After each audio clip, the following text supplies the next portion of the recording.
First up, though, news coming in. Afghanistan's President Ashraf Ghani is reaching out to the Taliban once again. He's requested for an extension of the ceasefire, which the group rejected yesterday. He's also said he's willing to talk to the Taliban without preconditions and is ready to discuss the withdrawal of foreign troops. The president met the Helmand peace marchers, as they're called, outside the palace in Kabul and thanked them for their courage and commitment to peace. These 90-odd people have been marching for over 40 days, over 700 kilometers from Helmand to Kabul for peace. The president urged them to go a step further and find the Taliban leaders. President Ghani also met political and jihadi leaders earlier today. The leaders praised the president's initiatives and backed the government on peace and the ceasefire deals. The leaders also urged the Taliban to commence peace talks.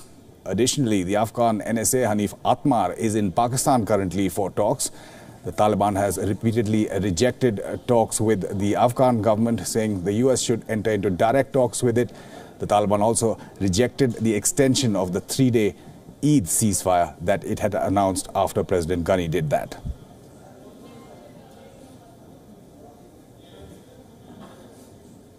Well, joining us live now is a former Indian ambassador to Afghanistan, Vivek Kajju.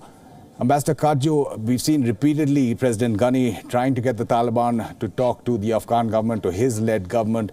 Two fresh initiatives today, meeting President Karzai, other leaders, including Mullah Saif, and then the Helmand marchers, who've got a lot of praise and, in fact, support from villages as they walked to Kabul. Amitabh, I think there's a great reservoir within Afghanistan of people wanting peace. The question is, if President Ghani is going about seeking peace with the Taliban in the right way. To my mind, his efforts smack of desperation. And desperation is not the best way to proceed in this matter. It sends the wrong signals to the Taliban.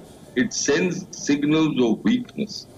And whenever there is weakness in such situations, then the other side thinks that it can exploit the military situation further. And that is what I think the Taliban are doing. The second point is, are the Pakistanis serious about pushing the Taliban in the direction of peace?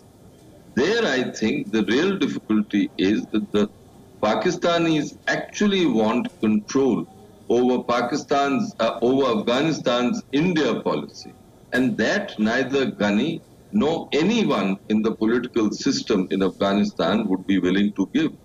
So, at the moment, to my mind, all this seems a bit futile, but it will be pursued.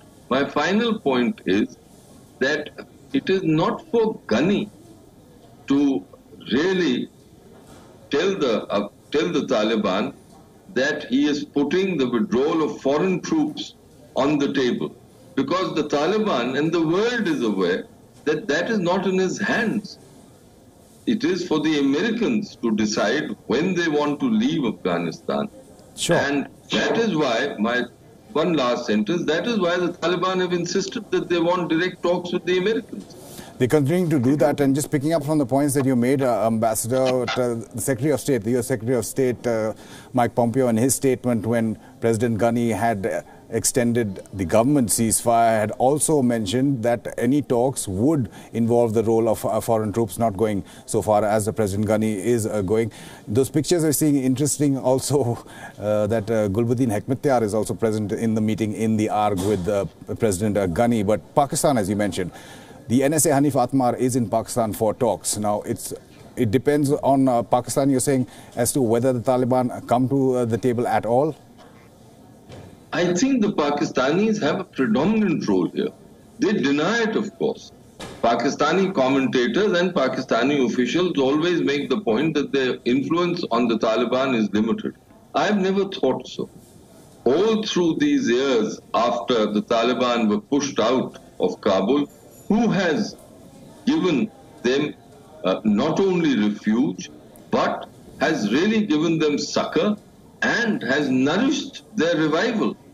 It is Pakistan. And therefore, the Pakistanis will really have to take a decision to push the Taliban, and they can do so in the direction of peace. But as I mentioned to you, their condition is clear. They want control over Afghanistan's India policy, and that, I think, has been the ultimate rub. No one wishes to speak about it. Ghani in 2014 and periodically thereafter has signaled to Pakistan that he is willing to upgrade its Afghan relations with Pakistan and at the same time push the India relationship in a little bit of a loop.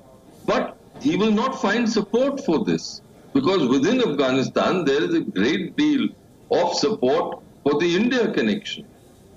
Ambassador Vic, I do appreciate you speaking to WION on those developments in Afghanistan.